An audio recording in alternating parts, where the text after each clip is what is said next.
I'm Krisa Limonet El Mendoza from HRST 23. Our topic for today is the requirements of planning the menu.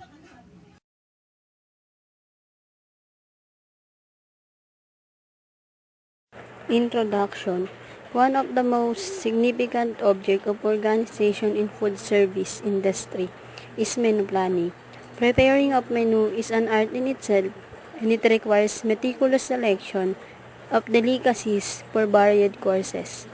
Much more than a list of items and prices, your menu is a reflection of your restaurant, concept, style, and the quality you deliver. Ang pagpaplano ng isang menu ang pinakaimportanteng hakbang sa paggawa o pagpapatakbo ng isang industry.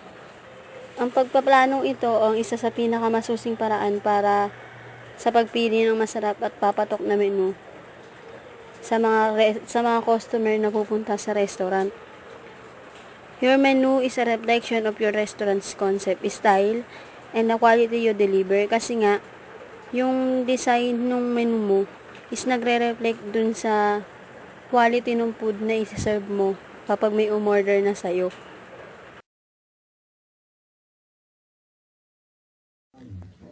Things you should know about restaurants' menus. Check out the competition. Depending on the size of the city or town you is situated in, a customer's choice can come down to your place at one corner of the block and another establishment just 2 blocks over. Pag ikaw ay nagplano na o gagawa ng isang menu, kailangan mo munang tignan kung may kalaban ka ba dun sa pagtatayuan mo ng restaurant. Tignan mo kung may katulad ba yung produkto na i-serve mo dun sa customer mo. Pwedeng may kapareho pero sana mas unique yung gawa mo, yung luto mo. Keep it simple. While you're about setting prices, keep that pricing simple. Gawing simple ang pagkapresyo, wag lagyan ng butal para hindi maguluhan yung mga customer o cashier. Kung ang presyo ng isang ulam ay nasa 90.50, gawin na lang 91 para wala nang involved na centavos. Use a little psychology. Studies have shown that diners exhibit some common behaviors when they are looking at menus. Kung ilalagay mo ang pinakamahal na menu sa unahan, makikita mo agad yung pagkadismaya nila. Posibleng hindi na sila umorder kasi makikita agad nila yung pinakamahal bago nila makita yung pinakamura na affordable dun sa budget nila. Kaya mas okay kung unahin mo yung mga mura para makapag-isip agad sila kung ano ba yung dapat nilang orderin. Creative writing goes a long way.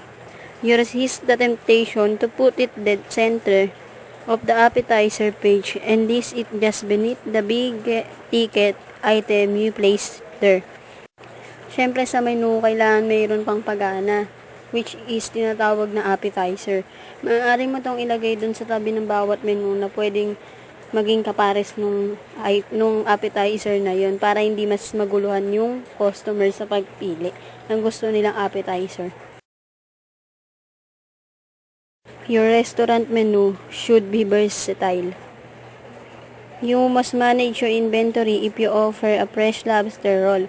Be sure to include lobster in other dishes as well. Otherwise, the lobster meal will end up spoiling if you don't sell any lobster rolls. And throwing food away in the restaurant kitchen is to throwing money away. If you planning the menu, siguraduhin na mabibiling main ingredients ay mayroong kapareho ngunit magkaiba ng luto. Halimbawa, your main ingredients is lobster. Pwede kang magluto ng 2 klase ng putahe na ang sahog ay lobster. Para kung sakaling walang umorder ng isa, pwede mo pang magamit yung lobster sa ibang luto. Para hindi mo siya itapon kung sakaling walang umorder ng una mong putahe. Ganun.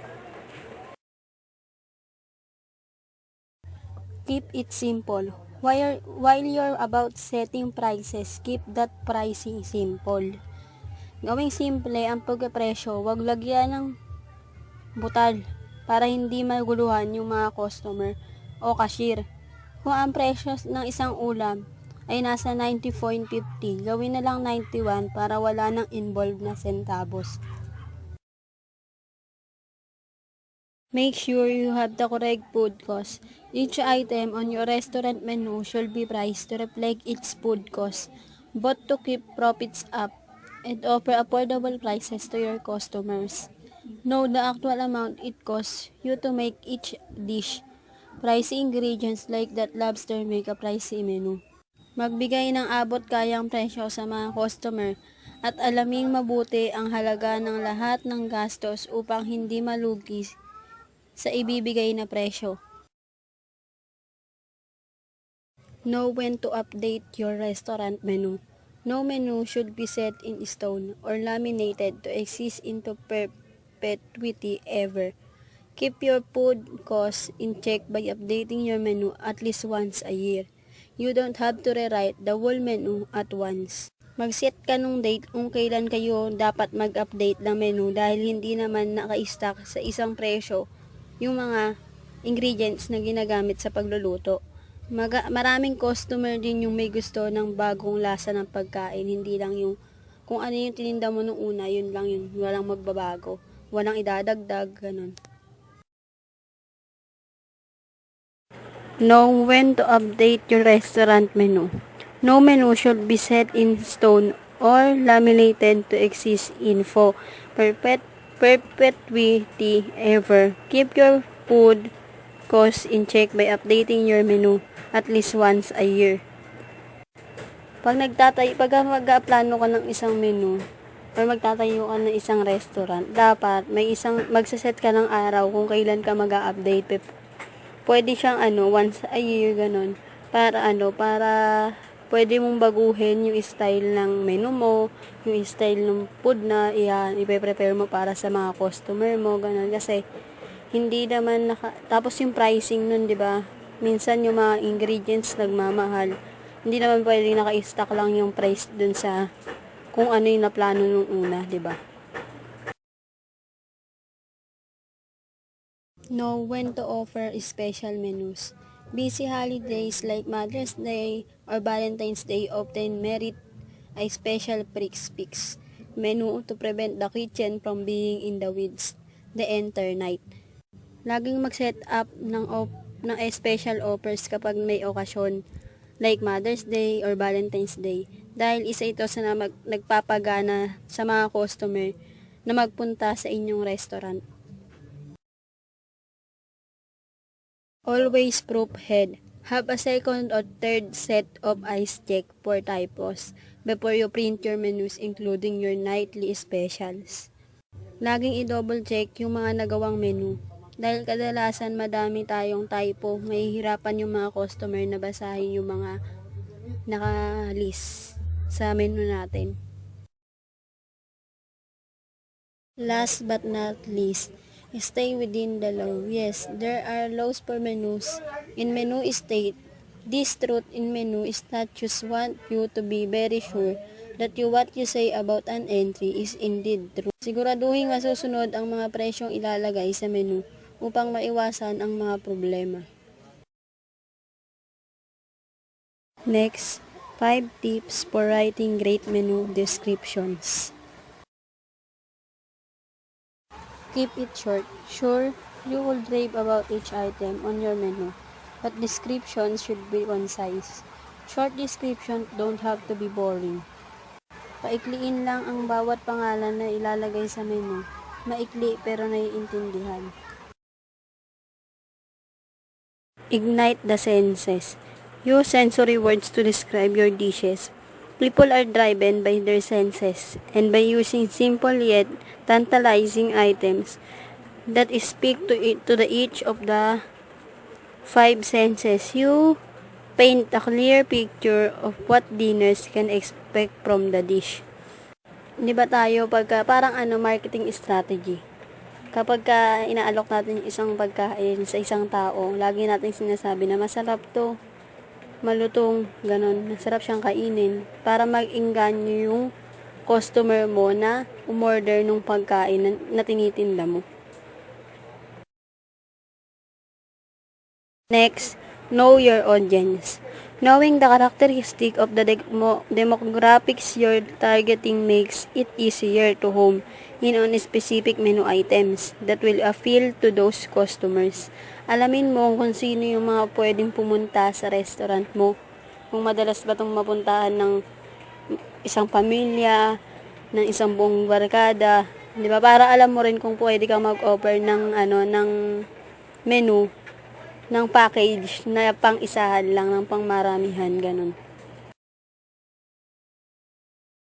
Raising the price. When prices are neatly lined up on the one side of your menu, you're inviting customer to shop dishes based on price and not on their plate or taste preference.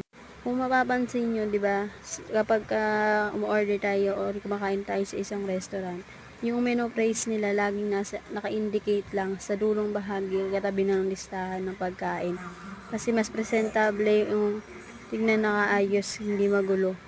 Tignan yung layout ng menu nila.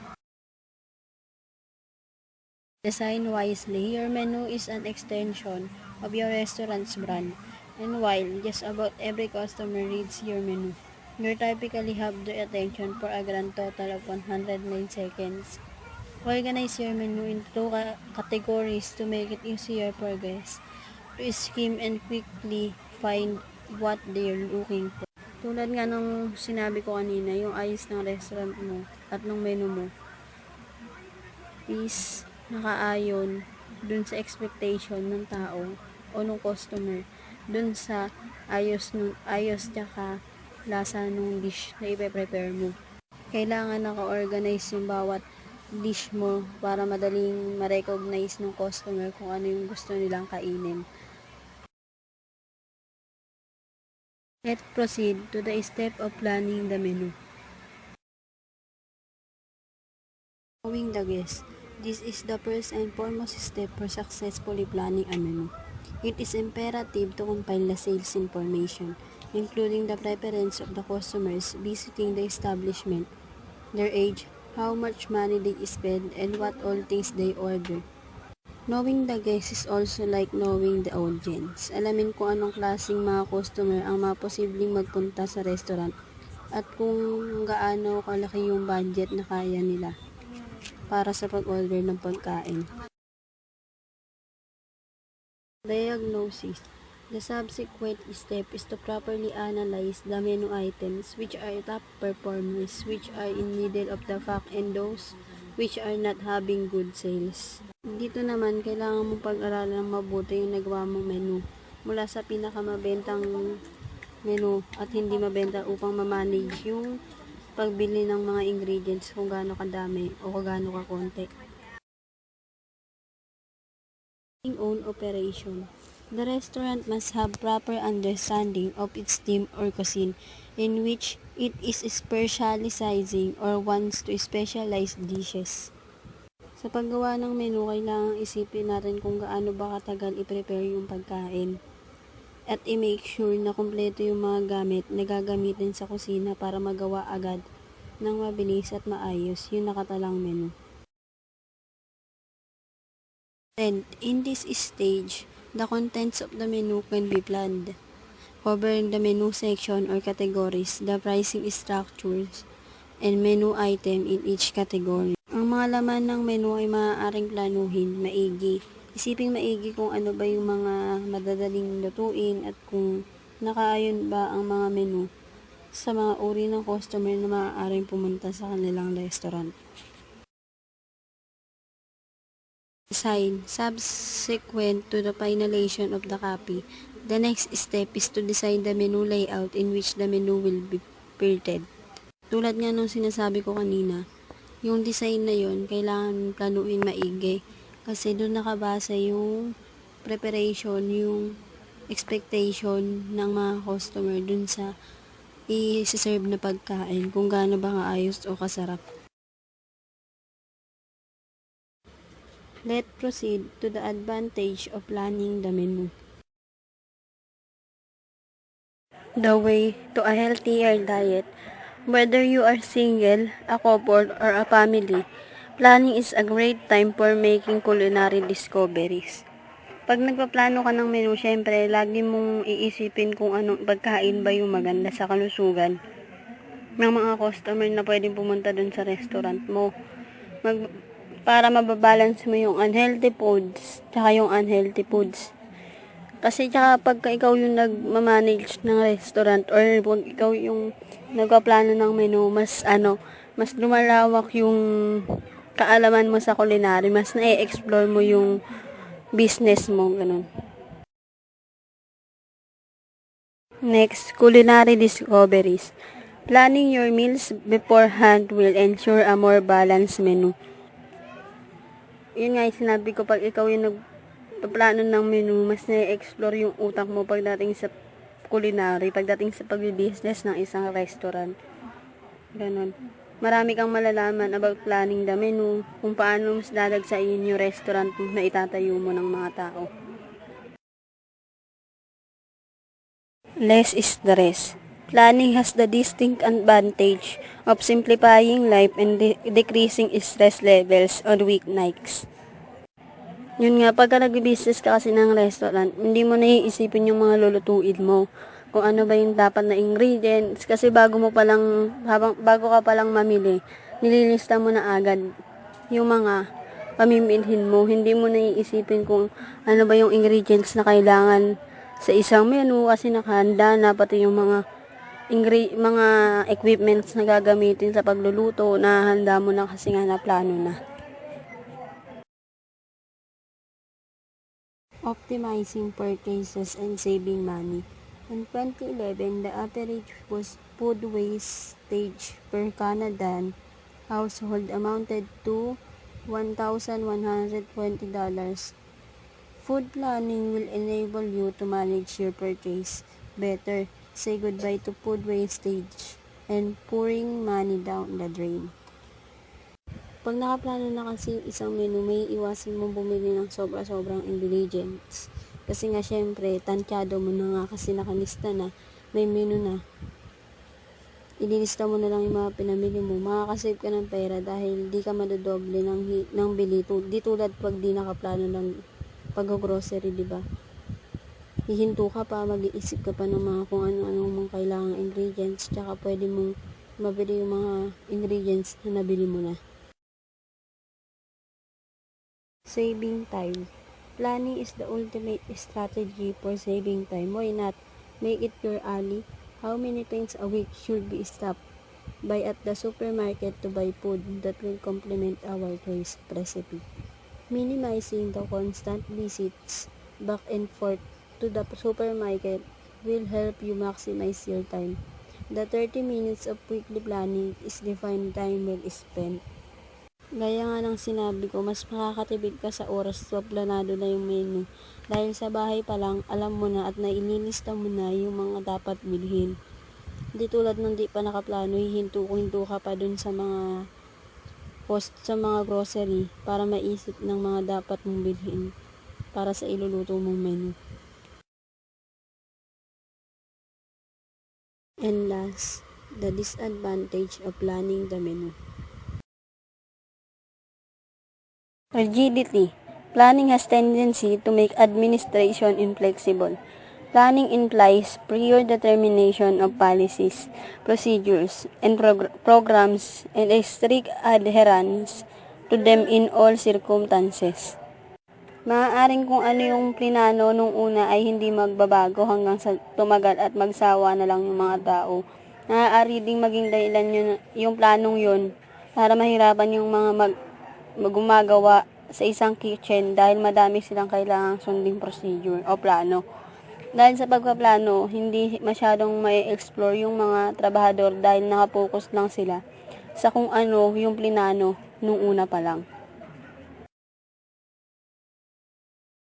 Misdirect planning. Planning may be used to serve individual interests rather than the interests of the enterprise. Attempts can be made to influence setting of objectives, formulation, or plans, and programmers to suit one's own requirements rather than that of full organization. Maaaring dahil sa pagpaplano, malihis yung interes ng mga trabahador kaysa sa totoong layunin nila. Pwedeng mas mag-focus sila dun sa nakaplano kahit hindi naman yun yung dapat gawin. Yun yung iisipin nila. Time-consuming. Planning is a time-consuming process because it involves collection of information, its analysis and interpretation thereof. This entire process takes a lot of time, especially where there are a number of alternatives available. Time-consuming at disadvantage at advantage siya ng planning. Menu planning. Kapag nakaplano na kasi, mas makakatipid ka sa oras sa mga magdadaan na araw. Disadvantage naman siya dahil magko-consume ka na nga ng oras sa pagpaplano mo. Kasi nga kailangan mong magsaliksik ng mga impormasyon about dun sa pagtatayuan mo na restaurant, kung sino yung mga customer na pupunta sa'yo, ganun. Probability in planning. Planning is based on forecasts which are mere estimates about future. Plans do not always reflect real situations in spite of the sophisticated technique of forecasting because future is unpredictable. Maaaring magkaroon ng di inaasahang pagbabago sa hinaharap. Oo nga naman, dahil nga naman kasi hindi naman natin alam kung ano yung mga pwedeng mangyari or posibleng mangyari sa mga susunod na araw. Paano kung yung pangyayari na yun hindi angkop dun sa plinano mo nung una pa lang? False sense of security. Elaborate planning may create a false sense of security to the effect that everything is taken for granted. Employees are more concerned about fulfillment of planned performance rather than any kind of change. Kapag nakaplano na kasi yung mapapagawa mo sa trabahador mo, iisipin lagi ng mga trabahador mo na gawin yung pinaplano nyo. Hindi na nila inisip na i-secure yung security ng restaurant, yung security ng sarili nila, ganun. Basta nagagawa nila yung sarili nilang plano. And last, expensive. Collection, analysis, and evaluation of different information, facts, and alternatives involves a lot of expense in terms of time, effort, and money. Expensive sa oras dahil kakain ng madaming oras ang isang tao kapag nagpaplano dahil nga kailangan nilang makuha ng impormasyon na tutulong sa kanilang pagpaplano. Consume also effort kasi nga kailangan nilang mag-effort na manaliksik ng mga dun sa lugar na pagtatayuan nila ng restaurant para makita nila yung mga kalaban nila, yung mga pwedeng customer na magpunta dun sa restaurant nila, ganun. That's all about my topic. Thank you. Always keep safe and God bless always.